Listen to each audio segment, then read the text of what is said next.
This article was sent to me by Ashton Lewis, and this is another example of it's just because the day ends in Y. It's just another one of those stories. So with everything going on with the Wuhan, it's individuals out here who do not take a day off to commit these heinous crimes or attempt such crimes to commit even in the midst of a crisis. Now, I just did a video talking about how the FBI was investigating these palm colored supremacist groups in which they plan to carry out bio-style weapon or bio-style terrorist attacks against people who were non-palm colored and law enforcement. Well, here you have this guy right here whose name is Timothy Wilson, who had planned to bomb a hospital in the midst of all of the stuff that's going on now with the Wuhan. I'm like, you have all these doctors and nurses working round the clock, some having to come in, unfortunately, on their day off to deal with multiple patients at a time, running out of supplies. Like, they are literally run ragged. When this thing actually settles down a little bit, if anybody deserves a vacation, it would definitely be them, and they need an extended vacation. Because when I be seeing some of them be interviewed, they got bags under their eyes. They look like zombies. They look like they could fall asleep right there in the middle of the interview because they're that tired and exhausted. Like, it's a lot of wear and tear on the body because you're constantly in an adrenaline rush. But anyway, back to this guy right here.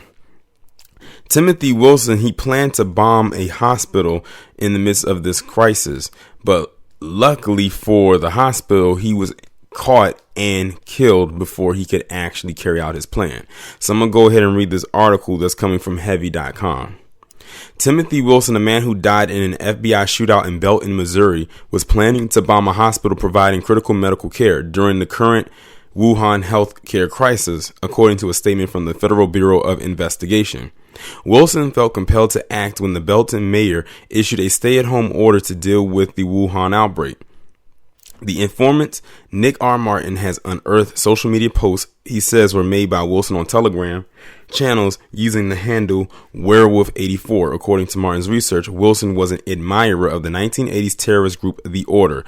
What I keep telling y'all, these individuals draw inspiration from some of the most worst people in history and try to carry out the plan that someone may have not finished, or they try to be a copycat. Look at the one that I just did, who was inspired by Timothy McVeigh. And speaking of that, shout out to the people that corrected me in the comment section about Timothy McVeigh. He did not die in that crash, in that bombing. He actually was executed a few years later.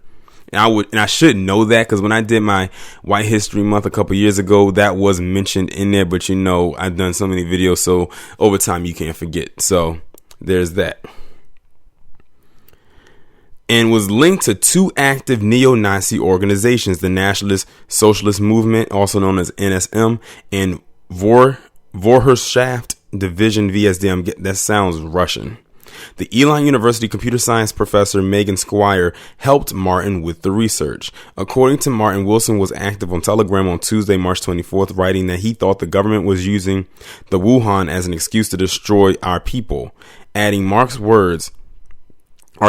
my words, it's coming. I hope people are ready. He also commented on Wuhan, according to Martin, writing, if you don't think this thing is engineered by the three-letter J word as a power grab, here is more proof of their plans.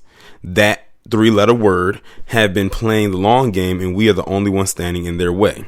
In the March 25th, 2020 statement, the FBI revealed that it had executed a probable cause arrest the day before for Timothy Wilson, age 36, at the 100th block of Wilbur Parish Circle in Belton, Missouri.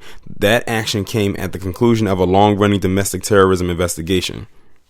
FBI agents went to arrest Wilson, who was armed when Wilson was injured and transported to an area hospital where he was later pronounced deceased. The New York Times reported that Wilson was killed in a shootout with FBI agents. It's not clear whether he died at his own hand or was he shot by the agents.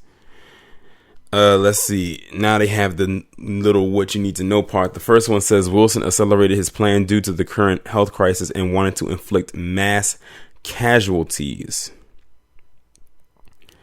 The next one says Wilson's wife filed for a divorce, in 2019. According to Martin, he was a fan of the order. I wonder if that played a part in him wanting to carry out this crime. And there's some other stuff in there too, but I'm not going to read that because we pretty much got the gist of what this guy's plans was. Was a good thing that they did catch him, but his ideology is no different than the ones from the previous video that I did. That said they were going to put saliva in the spray bottles and spray it on people in hopes to infect them and all types of stuff like that. It's just ridiculous. Like I said, this Wuhan, this pandemic has gotten people out here losing their minds. Many of them did not even have a mind to lose. It was just hollow up there. And to be honest, I think a lot of people are using this as an excuse to act out on impulses that they've had for so long that they've had to keep under lock and key. But now that this is going on, they're using it as an example to try to carry out these crazy and dangerous and probably potentially deadly crimes. But I'm glad that they were able to catch him, because it's like you don't want to hear about a bombing right in the middle of a crisis going on. Notice that with all the stuff going on, it's one thing that we have not heard in the news, and we probably wouldn't hear about it because of all this going on, and that's mass shootings. I can't even remember the last time I did a video about a mass shooting or who it was about, or who carried it out, because all this has literally taken up everything. Like, you can't go a day without hearing it. You can't go on social media without seeing it.